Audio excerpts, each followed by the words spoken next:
मुद्रण की सबसे पहली तकनीक चीन, जापान और कोरिया में विकसित हुई। ये छपाई हाथ से होती थी। तकरीबन 594 ई से चीन में स्याही लगे काठ के ब्लॉक या तख्ती पर कागज को रगड़कर किताबें छापी जाने लगी थीं।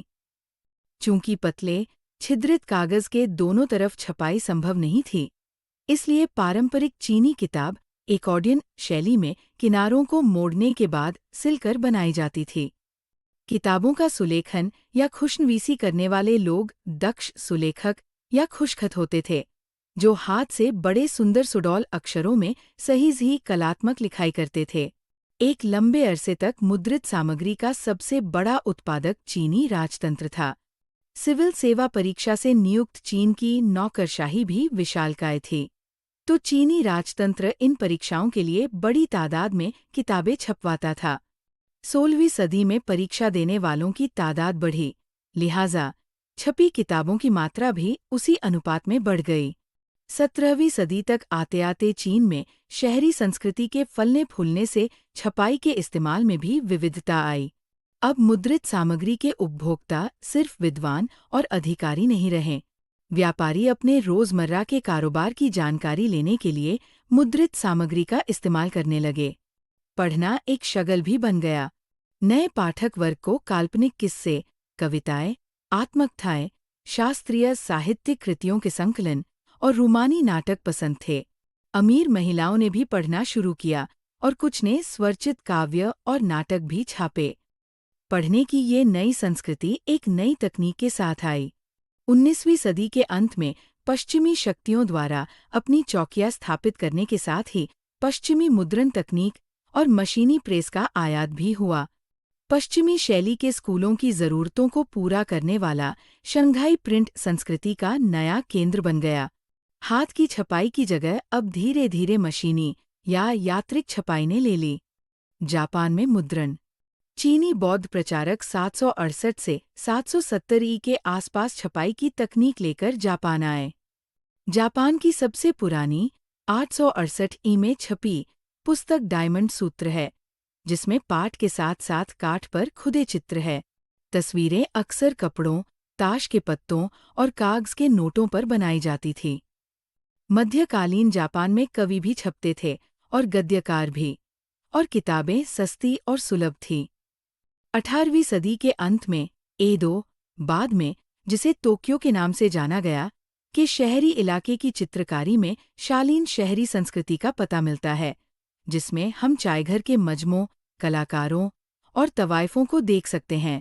हाथ से मुद्रित तरह तरह की सामग्री महिलाओं, संगीत के साजों, हिसाब किताब, चाय अनुष्ठान, फूलसाजी, शिष्टाचार और रसोई पर लिखी किताबों से पुस्तकालय एवं दुकानें अटी पड़ी थीं। यूरोप में मुद्रण का आना। सदियों तक चीन से रेशम और मसाले रेशम मार्ग से यूरोप आते रहे थे। 11वीं सदी में चीनी कागज भी उसी रास्ते वहां पहुंचा। कागज ने कातिबों या मुंशियों द्वारा सावधानीपूर्वक लिखी गई पांडुलिपियों के उत्पादन को मुमकिन बनाया। फिर 1295 ई में मार्को पोलो नामक महान खोजी यात्री चीन में काफी साल तक खोज करने के बाद इटली वापस लौटा। जैसा कि आपने ऊपर पढ़ा, चीन के पास वुडब्लॉक, काठ की तख्ती वाली छपाई की तकनीक पहले से मौजूद थी। मार्को पोलो ये ज्ञान अपने साथ लेकर लौटा।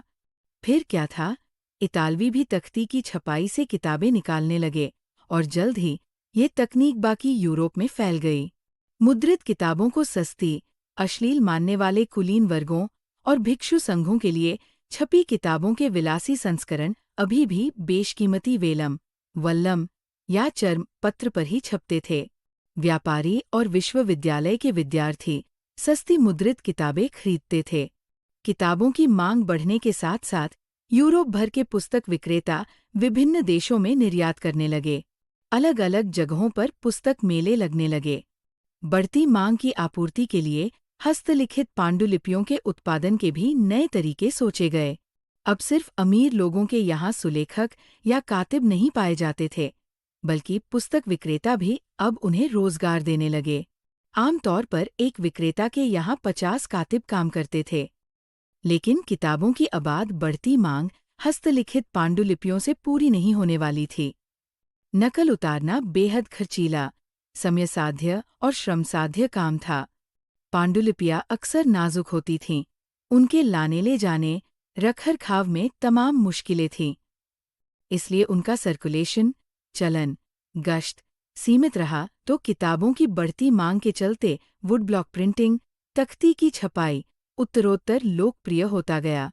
15वीं सदी की शुरुआत तक यूरोप में बड़े पैमाने पर तख्ती की छपाई का इस्तेमाल करके कपड़े, ताश के पत्ते और छोटी-छोटी टिप्पणियों के साथ धार्मिक चित्र छापे जा रहे थे।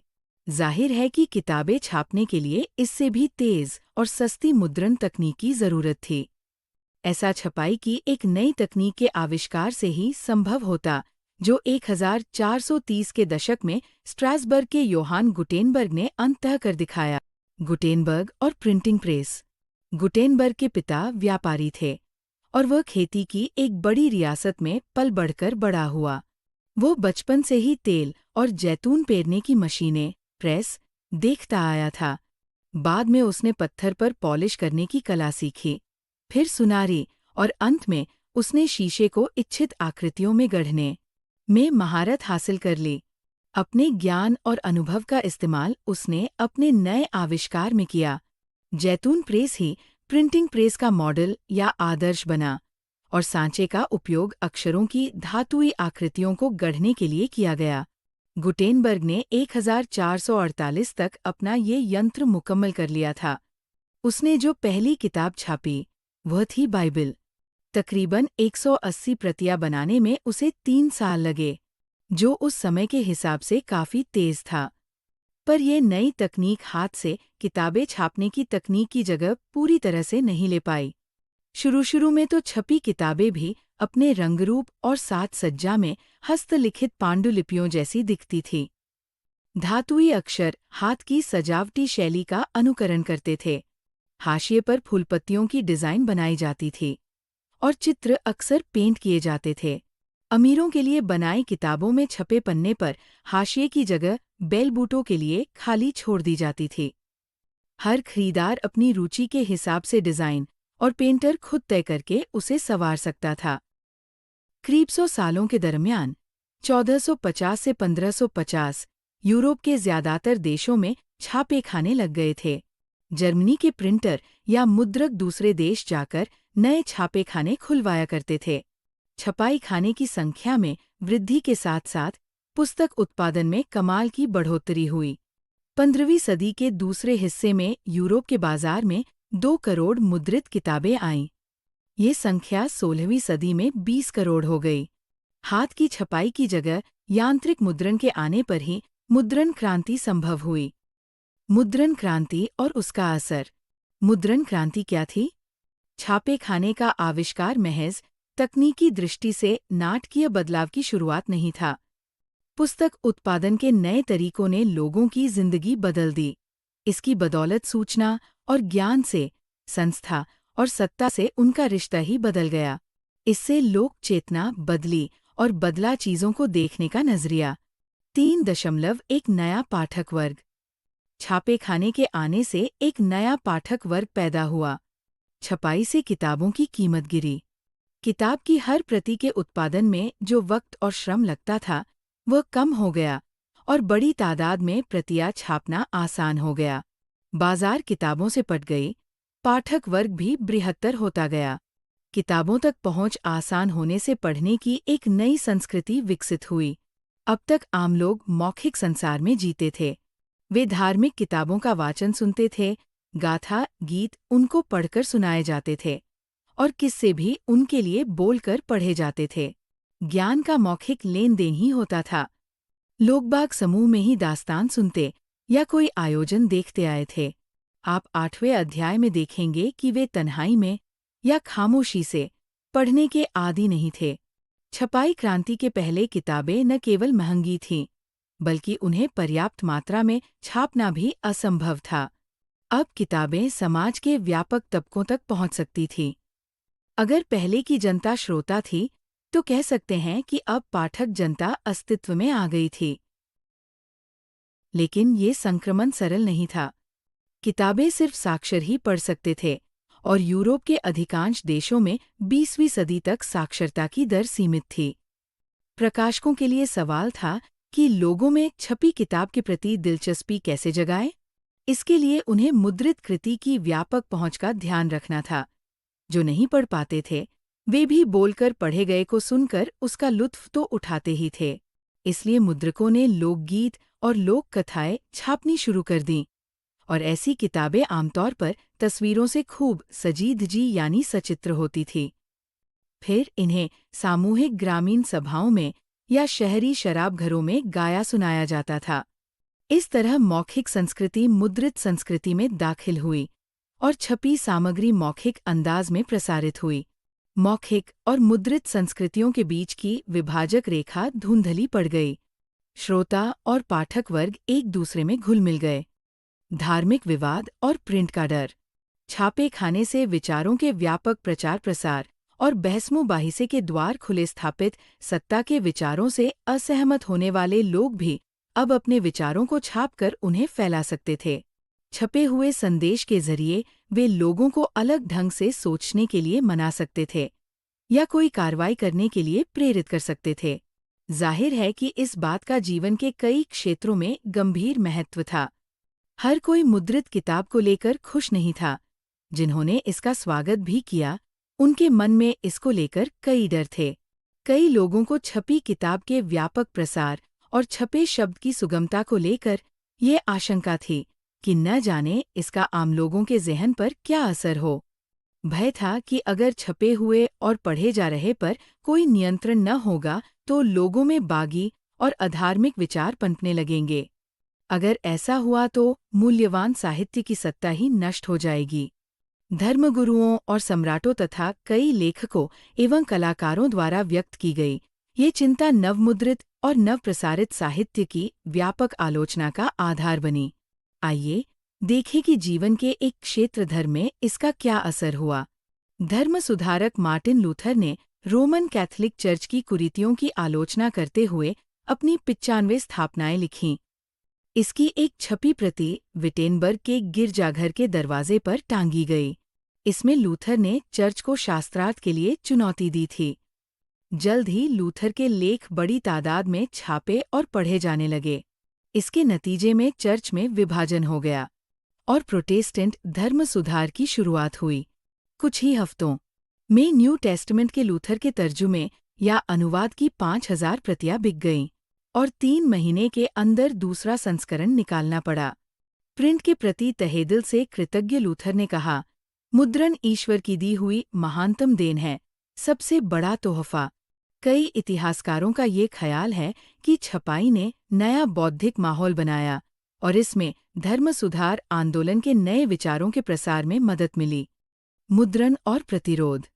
छपे हुए लोकप्रिय साहित्य के बल पर कम शिक्षित लोग धर्म की अलग अलग व्याख्याओं से परिचित हुए। 16वीं सदी की इटली के एक किसान मिनोकियो ने अपने इलाके में उपलब्ध किताबों को पढ़ना शुरू कर दिया था। उन किताबों के आधार पर उसने बाइबल के नए अर्थ लगाने शुरू कर दिए और उसने ईश्वर और सृष्टि के बारे में ऐसे विचार बनाए कि रोमन कैथोलिक चर्च उससे क्रुद्ध हो गया। ऐसे धर्मविरोधी विचारों को दबाने के लिए रोमन चर्च ने जब इंक्विजिशन, धर्मद्रोहियों को दुरुस्त करने वाली संस्था, शुरू किया तो मेनोकियो को 2 बार पकड़ा गया और आखिरकार उसे मौत की सजा दे दी गई। धर्म के पास ऐसे पाठ और उस पर उठाए जा रहे सवालों से परेशान रोमन चर्च ने प्रकाशकों और पुस्तक विक्रेताओं पर कई तरह की पाबंदियां लगाईं और 1558 से प्रतिबंधित किताबों की सूची रखने लगी। मुद्रण और प्रतिरोध। छपे हुए लोकप्रिय साहित्य के बल पर कम शिक्षित लोग धर्म की अलग अलग व्याख्याओं से परिचित हुए। 16वीं सदी की इटली के एक किसान मिनोकियो ने अपने इलाके में उपलब्ध किताबों को पढ़ना शुरू कर दिया था। उन किताबों के आधार पर उसने बाइबल के नए अर्थ लगाने शुरू कर दिए और उसने ईश्वर और सृष्टि के बारे में ऐसे विचार बनाए कि रोमन कैथोलिक चर्च उससे क्रुद्ध हो गया। ऐसे धर्मविरोधी विचारों को दबाने के लिए रोमन चर्च ने जब इंक्विजिशन, धर्मद्रोहियों को दुरुस्त करने वाली संस्था, शुरू किया तो मेनोकियो को 2 बार पकड़ा गया और आखिरकार उसे मौत की सजा दे दी गई।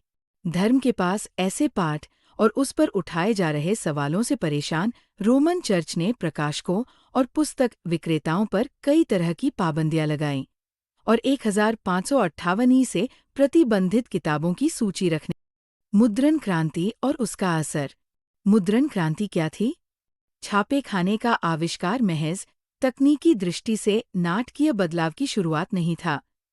पुस्तक उत्पादन के नए तरीकों ने लोगों की जिंदगी बदल दी। इसकी बदौलत सूचना और ज्ञान से, संस्था और सत्ता से उनका रिश्ता ही बदल गया। इससे लोक चेतना बदली और बदला चीजों को देखने का नजरिया। 3 नया पाठक वर्ग।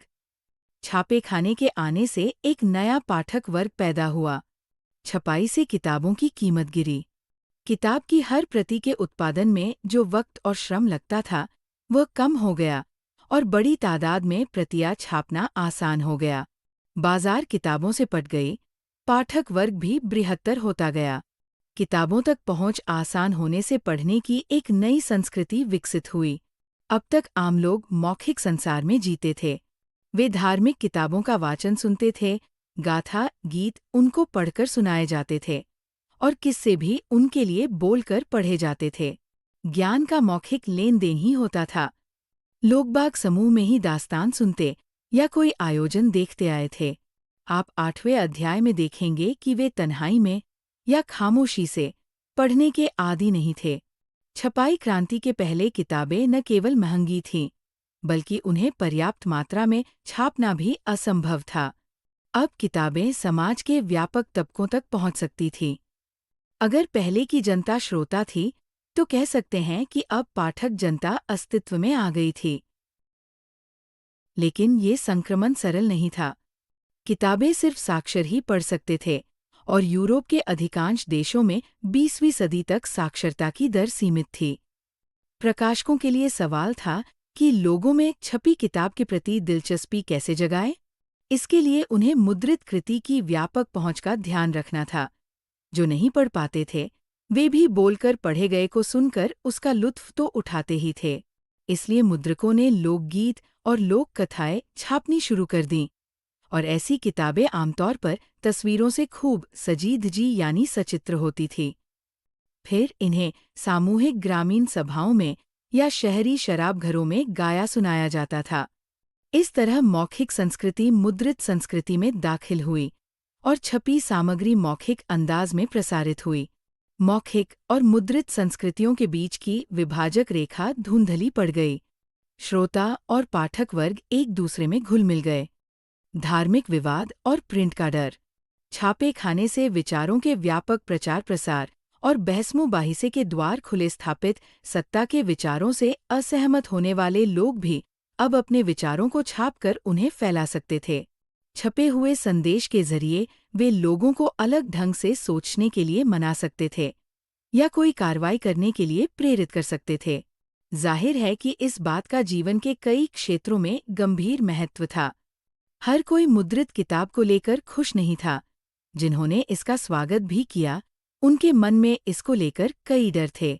कई लोगों को छपी किताब के व्यापक प्रसार और छपे शब्द की सुगमता को लेकर ये आशंका थी कि न जाने इसका आम लोगों के ज़हन पर क्या असर हो। भय था कि अगर छपे हुए और पढ़े जा रहे पर कोई नियंत्रण न होगा तो लोगों में बागी और अधार्मिक विचार पनपने लगेंगे। अगर ऐसा हुआ तो मूल्यवान साहित्य की सत्ता ही नष्ट हो जाएगी। धर्मगुरुओं और सम्राटों तथा कई लेखकों एवं कलाकारों द्वारा व्यक्त की गई ये चिंता नवमुद्रित और नवप्रसारित साहित्य की व्यापक आलोचना का आधार बनी। आइए देखें कि जीवन के एक क्षेत्र धर्म में इसका क्या असर हुआ। धर्म सुधारक मार्टिन लूथर ने रोमन कैथोलिक चर्च की कुरीतियों की आलोचना करते हुए अपनी 95 स्थापनाएं लिखीं। इसकी एक छपी प्रति विटेनबर्ग के गिरजाघर के दरवाजे पर टांगी गई। इसमें लूथर ने चर्च को शास्त्रार्थ के लिए चुनौती दी थी। जल्द ही लूथर के लेख बड़ी तादाद में छापे और पढ़े जाने लगे। इसके नतीजे में चर्च में विभाजन हो गया और प्रोटेस्टेंट धर्म सुधार की शुरुआत हुई। कुछ ही हफ्तों में न्यू टेस्टामेंट के लूथर के तर्जुमे या अनुवाद की 5000 प्रतियां बिक गईं। और 3 महीने के अंदर दूसरा संस्करण निकालना पड़ा। प्रिंट के प्रति तहेदिल से कृतज्ञ लूथर ने कहा, मुद्रण ईश्वर की दी हुई महानतम देन है, सबसे बड़ा तोहफा। कई इतिहासकारों का ये ख्याल है कि छपाई ने नया बौद्धिक माहौल बनाया और इसमें धर्म सुधार आंदोलन के नए विचारों के प्रसार में मदद मिली। मुद्रण और प्रतिरोध। छपे हुए लोकप्रिय साहित्य के बल पर कम शिक्षित लोग धर्म की अलग अलग व्याख्याओं से परिचित हुए। 16वीं सदी की इटली के एक किसान मिनोकियो ने अपने इलाके में उपलब्ध किताबों को पढ़ना शुरू कर दिया था। उन किताबों के आधार पर उसने बाइबल के नए अर्थ लगाने शुरू कर दिए और उसने ईश्वर और सृष्टि के बारे में ऐसे विचार बनाए कि रोमन कैथोलिक चर्च उससे क्रुद्ध हो गया। ऐसे धर्मविरोधी विचारों को दबाने के लिए रोमन चर्च ने जब इंक्विजिशन, धर्मद्रोहियों को दुरुस्त करने वाली संस्था, शुरू किया तो मेनोकियो को 2 बार पकड़ा गया और आखिरकार उसे मौत की सजा दे दी गई। धर्म के पास ऐसे पाठ और उस पर उठाए जा रहे सवालों से परेशान रोमन चर्च ने प्रकाशकों और पुस्तक विक्रेताओं पर कई तरह की पाबंदियां लगाईं और 1558 से प्रतिबंधित किताबों की सूची रखने लगे। मुद्रण और प्रतिरोध। छपे हुए लोकप्रिय साहित्य के बल पर कम शिक्षित लोग धर्म की अलग अलग व्याख्याओं से परिचित हुए। 16वीं सदी की इटली के एक किसान मिनोकियो ने अपने इलाके में उपलब्ध किताबों को पढ़ना शुरू कर दिया था। उन किताबों के आधार पर उसने बाइबल के नए अर्थ लगाने शुरू कर दिए और उसने ईश्वर और सृष्टि के बारे में ऐसे विचार बनाए कि रोमन कैथोलिक चर्च उससे क्रुद्ध हो गया। ऐसे धर्मविरोधी विचारों को दबाने के लिए रोमन चर्च ने जब इंक्विजिशन, धर्मद्रोहियों को दुरुस्त करने वाली संस्था, शुरू किया तो मेनोकियो को 2 बार पकड़ा गया और आखिरकार उसे मौत की सजा दे दी गई। धर्म के पास ऐसे पाठ और उस पर उठाए जा रहे सवालों से परेशान रोमन चर्च ने प्रकाशकों और पुस्तक विक्रेताओं पर कई तरह की पाबंदियां लगाईं और 1558 से प्रतिबंधित किताबों की सूची रखने लगे। पढ़ने का जुनून। पूरे 17वीं और 18वीं सदी के दौरान यूरोप के ज्यादातर हिस्सों में साक्षरता बढ़ती रही। अलग अलग संप्रदाय के चर्चों ने गांवों में स्कूल स्थापित किए और किसानों कारीगरों को शिक्षित करने लगे। 18वीं सदी के अंत तक यूरोप के कुछ हिस्सों में तो साक्षरता दर 60 से 80% तक हो गई थी। यूरोपीय देशों में साक्षरता और स्कूलों के प्रसार के साथ लोगों में पढ़ने का जैसे जुनून पैदा हो गया। लोगों को किताबें चाहिए थीं, इसलिए मुद्रक ज्यादा से ज्यादा किताबें छापने लगे। नए पाठकों की रुचि का ध्यान रखते हुए किस्म किस्म का साहित्य छपने लगा। पुस्तक विक्रेताओं ने गांव-गांव जाकर छोटी छोटी किताबें बेचने वाले फेरीवालों को काम पर लगाया। ये किताबें मुख्यतः पंचांग के अलावा लोक गाथाएं और लोकगीतों की हुआ करती थी। लेकिन जल्द ही मनोरंजन प्रधान सामग्री भी आम पाठकों तक पहुंचने लगी। इंग्लैंड में पेनी चैपबुक्स या एक्पेसिया किताबें बेचने वालों को चैपमैन कहा जाता था। इन किताबों को गरीब तबके भी खरीदकर पढ़ सकते थे। फ्रांस में बिब्लियोथीक ब्लू का चलन था, जो सस्ते कागज पर छपी और नीली जिल्द में बंधी छोटी किताबें हुआ करती थी। इसके अलावा 4-5 पन्ने की प्रेम कहानियां थीं और अतीत की थोड़ी गाथाएं थीं, जिन्हें इतिहास कहते थे। आप देख सकते हैं कि अलग अलग उद्देश्य और दिलचस्पी के हिसाब से किताबों के कई आकार प्रकार थे। 18वीं सदी के आरंभ से पत्रिकाओं का प्रकाशन शुरू हुआ, जिनमें समसामयिक घटनाओं की खबर के साथ मनोरंजन भी परोसा जाने लगा। अखबार और पत्रों में युद्ध और व्यापार से जुड़ी जानकारी के अलावा दूर देशों की खबरें होती थीं। उसी तरह वैज्ञानिक और दार्शनिक भी आम जनता की पहुंच के बाहर नहीं रहे।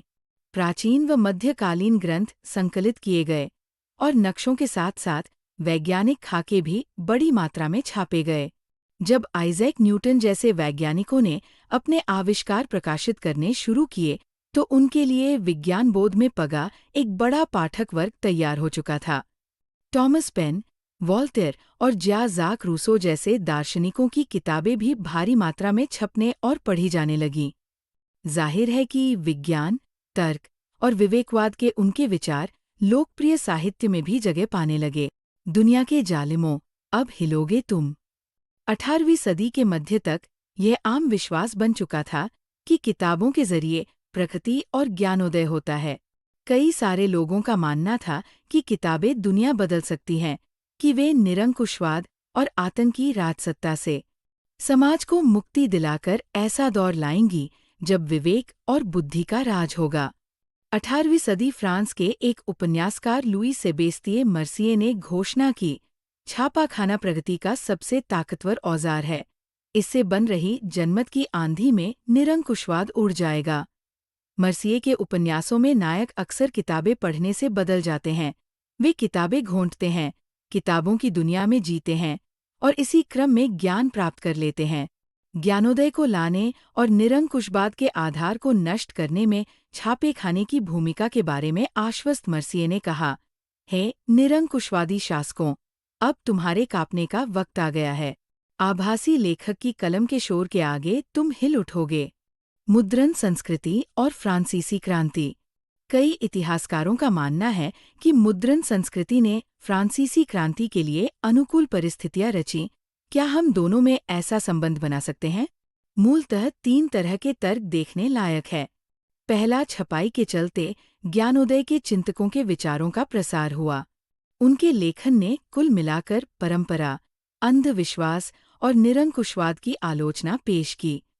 उन्होंने रीति-रिवाजों की जगह विवेक के शासन पर बल दिया और मांग की कि हर चीज को तर्क और विवेक की कसौटी पर ही कसा जाए। उन्होंने चर्च को धार्मिक और राज्य की निरंकुश सत्ता पर प्रहार करके परंपरा पर आधारित सामाजिक व्यवस्था को दुर्बल कर दिया। वॉलेर और रूसो के लेखन का व्यापक पाठक वर्ग था और उनके पाठक एक नए, आलोचनात्मक, सवालिया और तार्किक नजरिए से दुनिया को देखने लगे थे। दूसरा, छपाई ने वाद विवाद संवाद की नई संस्कृति को जन्म दिया। सारे पुराने मूल्य, संस्थाओं और कायदों पर आम जनता के बीच बहसमुबाही से हुए और उनके पुनर्मूल्यांकन का सिलसिला शुरू हुआ। तर्क की ताकत से परिचित ये नई पब्लिक धर्म और आस्था को प्रश्नांकित करने का मोल समझ चुकी थी। इस तरह बनी सार्वजनिक दुनिया से सामाजिक क्रांति के नए विचारों का सूत्रपात हुआ। तीसरा, 1780 के दशक तक राजशाही और उसकी नैतिकता का मजाक उड़ाने वाले साहित्य का ढेर लग चुका था। इस प्रक्रिया में सामाजिक व्यवस्था को लेकर तमाम सवाल खड़े किए गए। कार्टूनों और कैरिकेचरों, व्यंग्य चित्रों में ये भाव उभरता था कि जनता तो मुश्किलों में फंसी है, जबकि राजशाही भोगविलास में डूबी हुई है। भूमिगत घूमने वाले इस साहित्य ने लोगों को राजतंत्र के खिलाफ भड़काया। हम इन तर्कों को कैसे समझें? इसमें तो कोई शक नहीं कि छपाई ने विचारों को फैलाने में मदद की। लेकिन याद रहे कि लोगबाग हर तरह की सामग्री पढ़ते थे। एक तरफ वे अगर रूसो और वॉल्वेर पढ़ रहे थे तो दूसरी तरफ चर्च और राज्य का प्रोपगैंडा या प्रचार भी वे हर पढ़ी या देखी चीज से तो सीधे प्रभावित नहीं हो सकते थे। वे कुछ विचारों को स्वीकारते थे तो कुछ को नकारते भी थे, फिर चीजों की अपने ढंग से व्याख्या भी करते थे। इस तरह मुद्रण ने उनके मानस को सीधे तौर पर भले नहीं रचा हो, पर इसने अलग ढंग से सोचने की संभावनाएं जरूर खोई। पढ़ने का जुनून। पूरे 17वीं और 18वीं सदी के दौरान यूरोप के ज्यादातर हिस्सों में साक्षरता बढ़ती रही। अलग अलग संप्रदाय के चर्चों ने गांवों में स्कूल स्थापित किए और किसानों कारीगरों को शिक्षित करने लगे। 18वीं सदी के अंत तक यूरोप के कुछ हिस्सों में तो साक्षरता दर 60 से 80% तक हो गई थी। यूरोपीय देशों में साक्षरता और स्कूलों के प्रसार के साथ लोगों में पढ़ने का जैसे जुनून पैदा हो गया। लोगों को किताबें चाहिए थीं, इसलिए मुद्रक ज्यादा से ज्यादा किताबें छापने लगे। नए पाठकों की रुचि का ध्यान रखते हुए किस्म किस्म का साहित्य छपने लगा।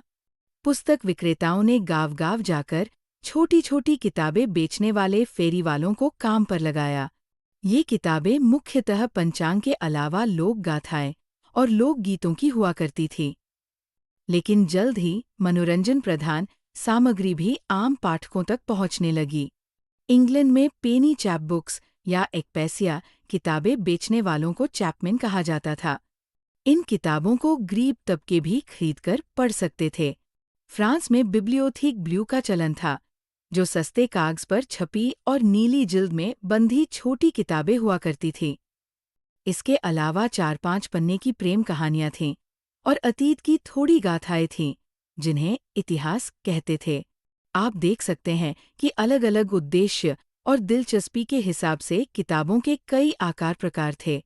18वीं सदी के आरंभ से पत्रिकाओं का प्रकाशन शुरू हुआ, जिनमें समसामयिक घटनाओं की खबर के साथ मनोरंजन भी परोसा जाने लगा। अखबार और पत्रों में युद्ध और व्यापार से जुड़ी जानकारी के अलावा दूर देशों की खबरें होती थीं। उसी तरह वैज्ञानिक और दार्शनिक भी आम जनता की पहुंच के बाहर नहीं रहे। प्राचीन व मध्यकालीन ग्रंथ संकलित किए गए और नक्शों के साथ साथ वैज्ञानिक खाके भी बड़ी मात्रा में छापे गए।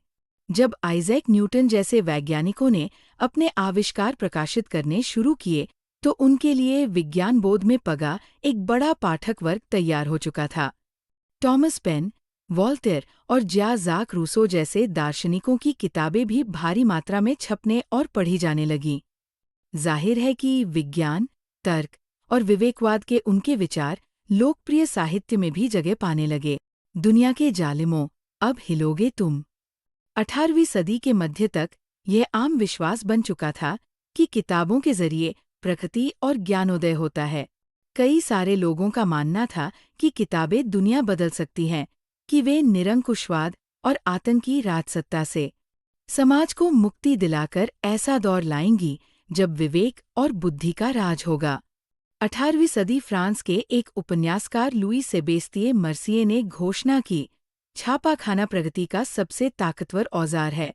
इससे बन रही जनमत की आंधी में निरंकुशवाद उड़ जाएगा। मर्सिये के उपन्यासों में नायक अक्सर किताबें पढ़ने से बदल जाते हैं। वे किताबें घोंटते हैं, किताबों की दुनिया में जीते हैं और इसी क्रम में ज्ञान प्राप्त कर लेते हैं। ज्ञानोदय को लाने और निरंकुशवाद के आधार को नष्ट करने में छापेखाने की भूमिका के बारे में आश्वस्त मर्सिये ने कहा, हे निरंकुशवादी शासकों, अब तुम्हारे कांपने का वक्त आ गया है। आभासी लेखक की कलम के शोर के आगे तुम हिल उठोगे। मुद्रण संस्कृति और फ्रांसीसी क्रांति। कई इतिहासकारों का मानना है कि मुद्रण संस्कृति ने फ्रांसीसी क्रांति के लिए अनुकूल परिस्थितियां रची। क्या हम दोनों में ऐसा संबंध बना सकते हैं? मूलतः 3 तरह के तर्क देखने लायक है। पहला, छपाई के चलते ज्ञानोदय के चिंतकों के विचारों का प्रसार हुआ। उनके लेखन ने कुल मिलाकर परंपरा, अंधविश्वास और निरंकुशवाद की आलोचना पेश की। उन्होंने रीति-रिवाजों की जगह विवेक के शासन पर बल दिया और मांग की कि हर चीज को तर्क और विवेक की कसौटी पर ही कसा जाए। उन्होंने चर्च को धार्मिक और राज्य की निरंकुश सत्ता पर प्रहार करके परंपरा पर आधारित सामाजिक व्यवस्था को दुर्बल कर दिया। वॉलेयर और रूसो के लेखन का व्यापक पाठक वर्ग था और उनके पाठक एक नए, आलोचनात्मक, सवालिया और तार्किक नजरिए से दुनिया को देखने लगे थे। दूसरा, छपाई ने वाद-विवाद संवाद की नई संस्कृति को जन्म दिया। सारे पुराने मूल्य, संस्थाओं और कायदों पर आम जनता के बीच बहस-मुबाही से हुए और उनके पुनर्मूल्यांकन का सिलसिला शुरू हुआ। तर्क की ताकत से परिचित ये नई पब्लिक धर्म और आस्था को प्रश्नांकित करने का मोल समझ चुकी थी। इस तरह बनी सार्वजनिक दुनिया से सामाजिक क्रांति के नए विचारों का सूत्रपात हुआ। तीसरा, 1780 के दशक तक राजशाही और उसकी नैतिकता का मजाक उड़ाने वाले साहित्य का ढेर लग चुका था। इस प्रक्रिया में सामाजिक व्यवस्था को लेकर तमाम सवाल खड़े किए गए। कार्टूनों और कैरिकेचरों, व्यंग्य चित्रों में ये भाव उभरता था कि जनता तो मुश्किलों में फैंसी है, जबकि राजशाही भोगविलास में डूबी हुई है। भूमिगत घूमने वाले इस साहित्य ने लोगों को राजतंत्र के खिलाफ भड़काया। हम इन तर्कों को कैसे समझें? इसमें तो कोई शक नहीं कि छपाई ने विचारों को फैलाने में मदद की। लेकिन याद रहे कि लोग-बाग हर तरह की सामग्री पढ़ते थे। एक तरफ वे अगर रूसो और वॉल्टेयर पढ़ रहे थे, तो दूसरी तरफ चर्च और राज्य का प्रोपगैंडा या प्रचार भी वे हर पढ़ी या देखी चीज से तो सीधे प्रभावित नहीं हो सकते थे। वे कुछ विचारों को स्वीकारते थे, तो कुछ को नकारते भी थे। फिर चीज़ों की अपने ढंग से व्याख्या भी करते थे। इस तरह मुद्रण ने उनके मानस को सीधे तौर पर भले नहीं रचा हो, पर इसने अलग ढंग से सोचने की संभावनाएं जरूर खोई। 19वीं सदी 19वीं सदी में यूरोप ने जनसाक्षरता की दिशा में लंबी लंबी छलांगे लगाई, जिसके बूते महिलाओं और बच्चों के रूप में बड़ी मात्रा में नया पाठवर्ग तैयार हुआ। बच्चे, महिलाएं और मजदूर। 19वीं सदी के आखिर से प्राथमिक शिक्षा के अनिवार्य होने के चलते बच्चे पाठकों की एक अहम श्रेणी बन गए। प्रकाशन उद्योग के लिए पाठ्य पुस्तकों का उत्पादन महत्वपूर्ण हो गया। फ्रांस में 1857 में सिर्फ बाल पुस्तकें छापने के लिए एक प्रेस या मुद्रणालय स्थापित किया गया। इस प्रेस में पुरानी और नई दोनों तरह की परी कथाओं और लोक कथाओं का प्रकाशन किया गया। जर्मनी के ग्रिम बंधुओं ने बरसों लगाकर किसानों के बीच से लोक कथाएं जमा की। उनके द्वारा एकत्रित सामग्री का संपादन हुआ, फिर कहानियों को अंततः 1812 के एक संकलन में छापा गया। बच्चों के लिए अनुपयुक्त सामग्री या जो चीज़ें कुलीन वर्गों को अश्लील लगती थीं, उन्हें प्रकाशित संस्करण में शामिल नहीं किया जाता था। इस तरह पुरानी ग्रामीण लोक कथाओं को नया रूप मिलाने से वे दर्ज तो हुईं, पर इस प्रक्रिया में बदल भी गईं। महिलाएं पाठिका और लेखिका की भूमिका में ज्यादा अहम हो गई। पेनी मैगजीन्स या एक्सप्रेस पत्रिकाएं खास तौर पर उन्हीं के लिए होती थी, वैसे ही जैसे कि सही चाल चलन और गृहस्थी सिखाने वाली निर्देशिकाएं। 19वीं सदी में जब उपन्यास छपने लगे तो महिलाएं उनका अहम पाठक मानी गई। मशहूर उपन्यासकारों में लेखिकाएं अग्रणी थीं, जेन ऑस्टिन, ब्रॉन्ट बहनें, जॉर्ज इलियट आदि। उनके लेखन से नई नारी की परिभाषा उभरी, जिसका व्यक्तित्व सुदृढ़ था, जिसमें गहरी सूझबूझ थी और जिसका अपना दिमाग था, अपनी इच्छाशक्ति थी। 17वीं सदी से ही किराए पर किताब देने वाले पुस्तकालय अस्तित्व में आ गए थे। 19वीं सदी के इंग्लैंड में ऐसे पुस्तकालयों का उपयोग सफ़ेद कॉलर मजदूरों, दस्तकारों और निम्न वर्गीय लोगों को शिक्षित करने के लिए किया गया। काम के दिन छुट्टी होने के बाद मजदूरों को अपने सुधार और आत्माभिव्यक्ति के लिए थोड़ा वक्त मिलने लगा। उन्होंने बड़ी संख्या में राजनीतिक पर्चे और आत्मकथाएं लिखीं। नए तकनीकी परिष्कार। 18वीं सदी के अंत तक प्रेस धातु से बनने लगे थे। पूरी 19वीं सदी के दौरान छापे खाने की तकनीक में लगातार सुधार हुए। 19वीं सदी के मध्य तक न्यूयॉर्क के रिचर्ड एम हो ने शक्ति चालित बेलनाकार प्रेस को कारगर बना लिया था। इससे प्रति घंटे 8000 शीट या ताव छप सकते थे। सदी के अंत तक ऑफसेट प्रेस आ गया था, जिससे एक साथ 6 रंग की छपाई मुमकिन थी। 20वीं सदी के शुरू से ही बिजली से चलने वाले प्रेस के बल पर छपाई का काम बड़ी तेजी से होने लगे। एक दो और चीजें हुईं। कागज डालने की विधि में सुधार हुआ, प्लेट की गुणवत्ता बेहतर हुई, स्वचालित पेपर रील और रंगों के लिए फोटो विद्युतीय नियंत्रण भी काम में आने लगे। इस तरह कई छोटी छोटी मशीनी इकाइयों में कुल सुधार की बदौलत छपे हुए पन्ने का रंग रूप ही बदल गया। मुद्रकों और प्रकाशकों ने अपने उत्पाद बेचने के नए गुर अपनाए। 19वीं सदी की पत्रिकाओं ने उपन्यासों को धारावाहिक छापा, जिससे उपन्यास लिखने की एक खास शैली विकसित हुई। 19वीं सदी की पत्रिकाओं ने उपन्यासों को धारावाहिक छापा, जिससे उपन्यास लिखने की एक खास शैली विकसित हुई। किताबों की जिल्द का आवरण या डस्ट कवर भी 20वीं सदी की तकनीकी नवायत है। 1930 की आर्थिक मंदी के आने से प्रकाशकों को किताबों की बिक्री गिरने का भय हुआ। लिहाजा पाठकों की जेब का ख्याल रखते हुए उन्होंने सस्ते पेपरबैक या अजिल्द संस्करण छापे।